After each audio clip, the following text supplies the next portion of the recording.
Naging smooth ang pagtatrabaho ni Carmela dahil wala na siyang inaalala. Kahit stressful ang bawat araw dahil palapit na ng palapit ang kasal ni Alay, magaang na dumaraan ang bagay na kailangang ma-accomplish. Malapit nang dumating sina Aling Minerva at Miko. Approved na ang tourist visas ng mga ito. Tinatapos na lang ni Miko ang schooling. In 2 weeks time ay makakapiling na niya sa Dubai ang kanyang anak at makikilala na ito ni Amir. Carmela was as excited as Amir. Panay ang follow-up nito tungkol sa anak nila. Magmula nang malaman nito ang tungkol kay Miko ay halos araw-araw na itong tumatawag sa kanya. Ganoon na lamang ang kagustuhan nitong makausap si Miko sa Skype, pero nakiusap siyang huwag na muna nilang biglain ang bata.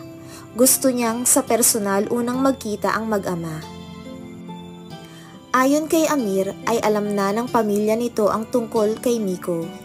Nang una ay nabigla raw ang mga ito at nagalit pa raw ang ina. Pero nang makita nito ang litrato ni Miko ay natuwa ang mga ito. Haram o bawal sa kultura at relihiyon ng mga ito ang magkaanak out of wedlock, ngunit dahil marahil sa lukso ng dugo ay inunawa ng pamilya nito si Amir. Nire-review ni Carmela ang updates ng kasal nang mag-ring ang kanyang cellphone. Pumitlag ang puso niya nang makita ang pangalan ni Amir. Sanay na siyang palagi itong tumatawag, ngunit hindi siya masanay na maging kalma ang tibok ng puso sa tuwing tumatawag ito. Hello, Amir?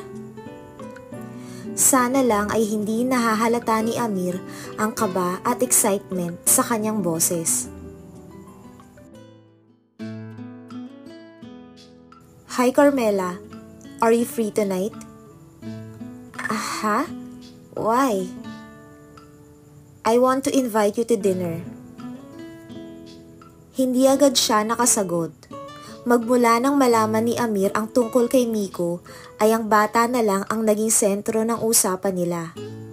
Kailangan pa bang imbitahan siya nito sa dinner para lang pag-usapan si Miko? I'll pick you up at 7. Kasabay ng mabilis na tibok ng kanyang puso ay mahinang okay ang lumabas sa kanyang bibig. I'll see you then. Bye. Kalma lang. Bulong niya sa sarili pagkatapos pindutin ang end call button ng kanyang mobile. Inilapit niya iyon sa kanyang dibdib. She reminded herself that it was just a simple dinner invitation. It was not a date.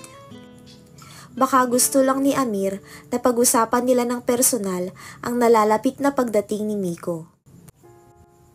She went out for dinner or lunch with countless clients.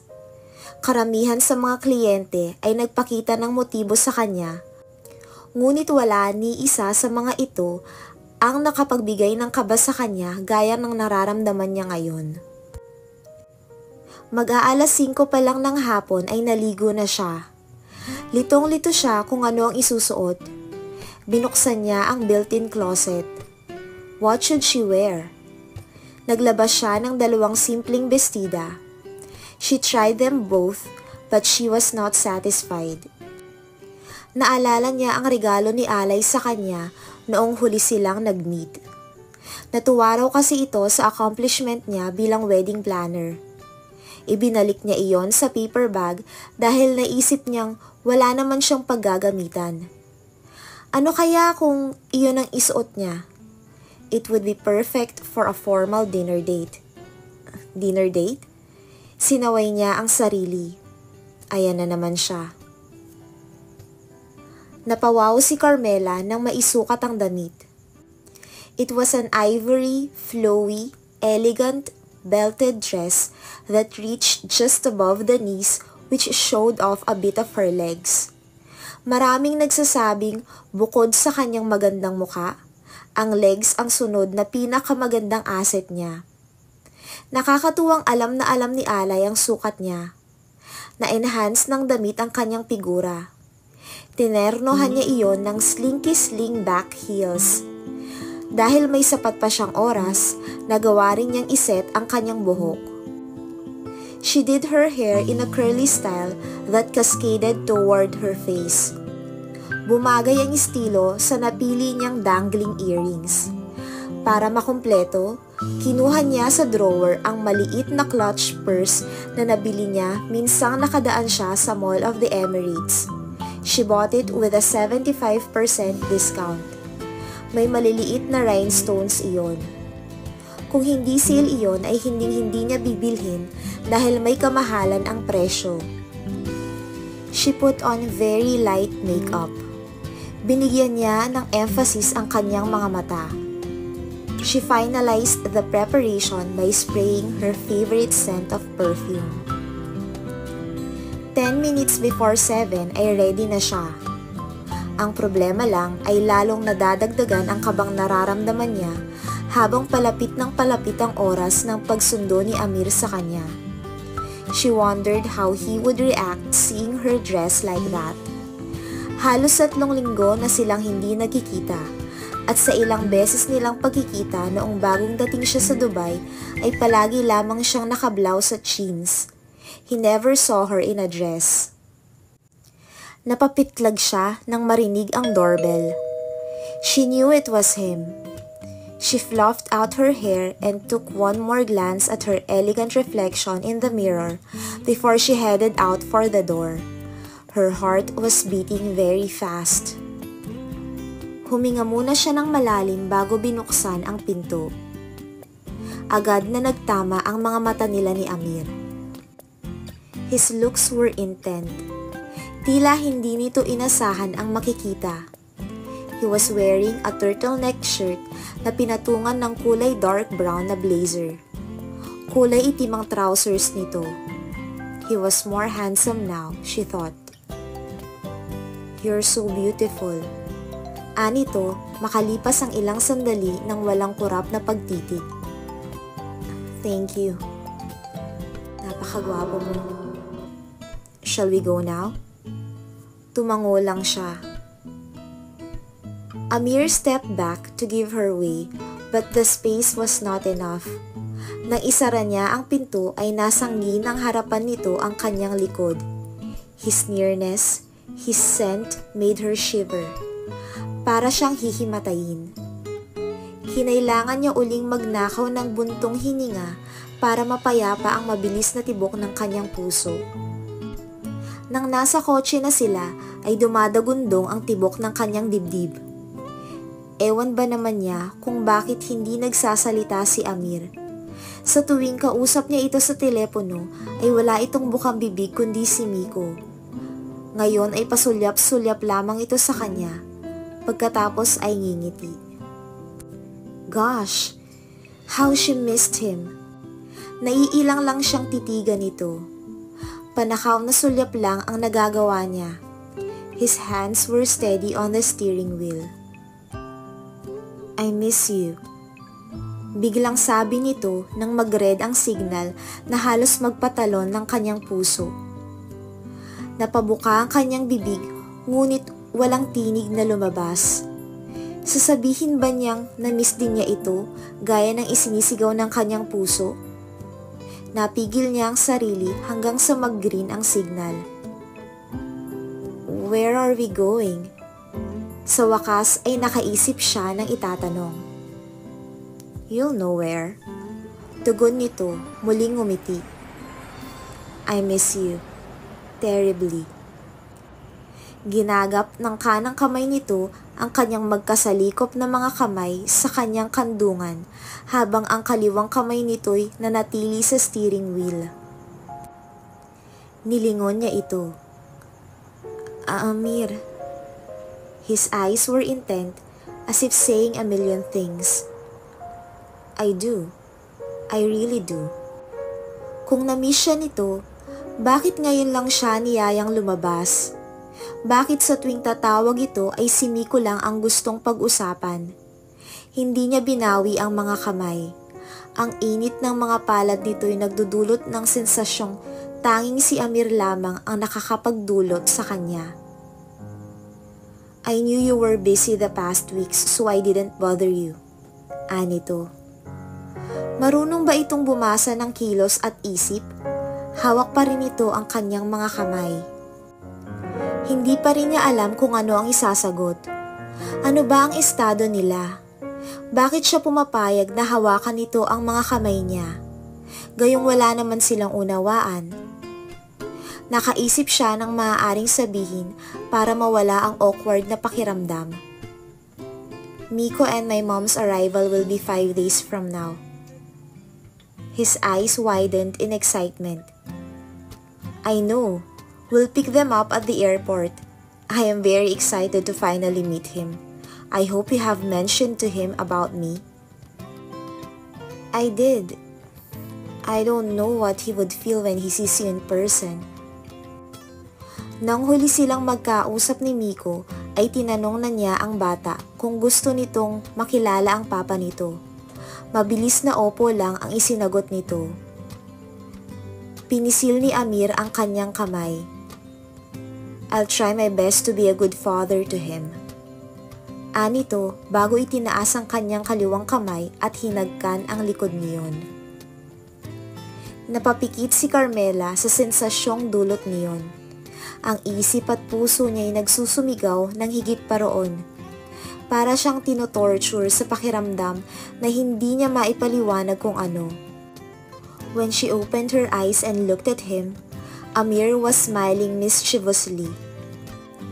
Sa Al Mahara Restaurant sa Burj Al Arab nagpa-reserve si Amir. Na-amaze si Carmela sa floor-to-ceiling aquarium. It felt like they were in an underwater world. She was mesmerized by the world of colorful sea life swimming beside their table. Then they feasted on seafood cuisine. Habang dumaraan ang oras ay mas naging panatag ang kalooban ni Carmela. She was getting used to being held by Amir in the hand. Nagagawa na niyang makipagtitigan dito. Gayon may hindi niya matagalan at siya ang unang nagbababa ng tingin. Can you stay with me tonight? Diretsong tanong ni Amir maya-maya. She was caught off guard. You told me it would be just dinner. Kinakabahang sagot niya. I just thought it would be great for you to unwind after a few weeks hard work. I booked a room tonight. We can stay here until tomorrow. You booked a room here in Burj Al Arab? Alam niya kung gaano kamahal ang room rate doon. Tumango ito. I didn't bring anything. That's not a problem. I already arranged everything. I didn't tell you because you might decline my invitation. Napalunok siya. Ginagap nitong muli ang kanyang kamay at inilapit iyon sa mga labi nito. He kissed it tenderly, then stared at her. Please. Makakatanggi ba siya samantalang lihim na inaasam ng kanyang puso na dumating ang pagkakataong iyon? Kaya kahit pa tumututol ang kanyang isip ay marahan siyang tumango. Napatunga nga si Carmela nang dalhin siya ni Amir sa room na ipinareserve nito. Alam niyang ang Burj Al Arab ang pinaka-luxurious hotel sa buong mundo. Ngunit ang mapasok ang one club bedroom suite ay isang panaginip lamang para sa isang ordinaryong babaeng gaya niya. Ang suite ay halos kasinlaki na ng buong bahay nila sa Maynila. It was stretching over 330 square meters. It came complete with a spacious bar and a snooker table. It had an exquisite view, and with both upstairs and downstairs, it assured of uncompromising views over the tranquil Arabian Gulf. You didn't have to spend this much, Amir. Aniya nang lingunin ito. Nagkibit balikat lamang si Amir. Humakbang ito palapit sa kanya at hinapit ang kanyang bewang palapit sa katawan nito. I was thinking to bring you, Miko, and your mom here when they come, but I could not wait any longer. I want to spend time with you before they come. His quiet voice raced along her skin. The touch of his hand to her cheek seared like fire. But tangled with her need for him was a love that had never grown old. Amir kissed her gently on the lips, then looked at her with so much passion. She wanted more, but he did not kiss her again. Hinawakan nito ang kanyang kamay. "Let's go upstairs." With their hands linked, they walked up the stairs. Pakiramdam niya ay isa siyang reyna at si Amir ang kanyang hari. Halos malula siya sa karangyaan ng kwarto. Kinilabutan siya nang matuon ang kanyang mga mata sa king-size bed. It was promising 1,000 happiness.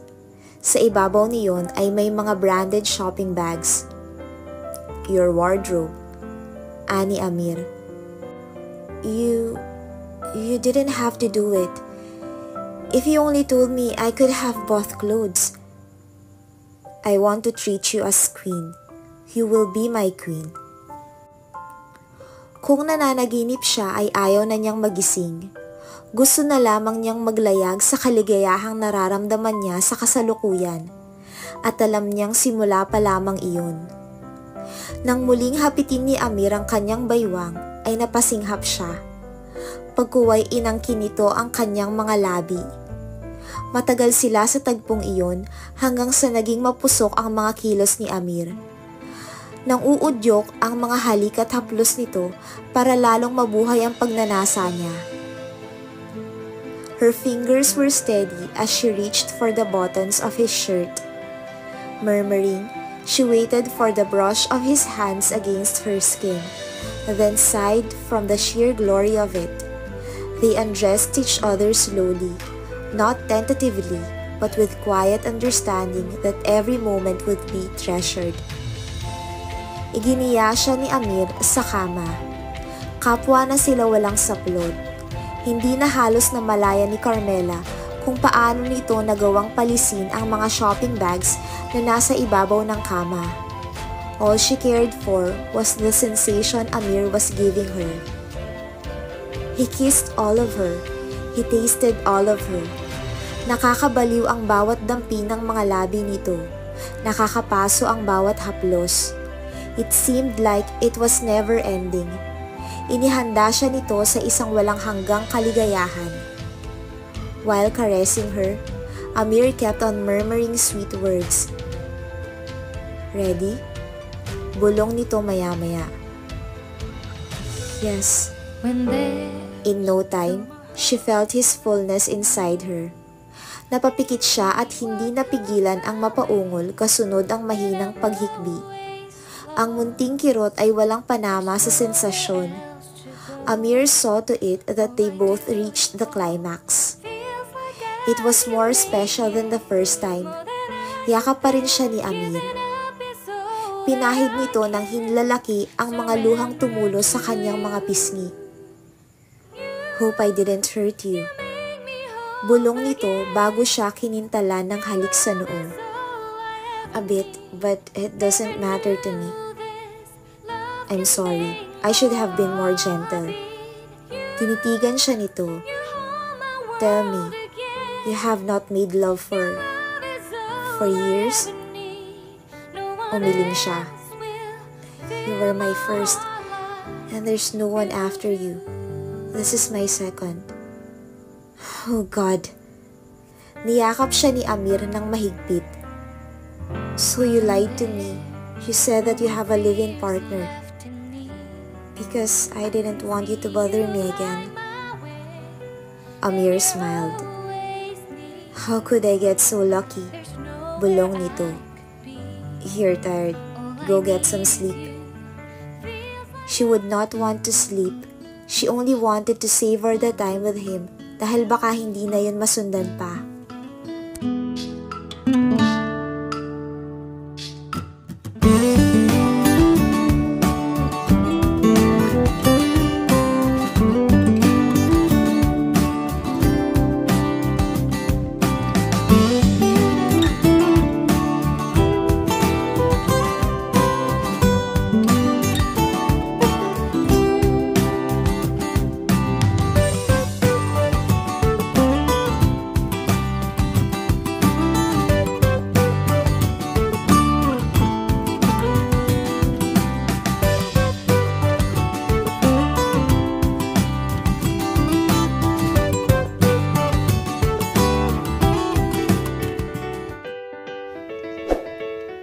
4 Tagalog Online Stories. Please like, subscribe, and share.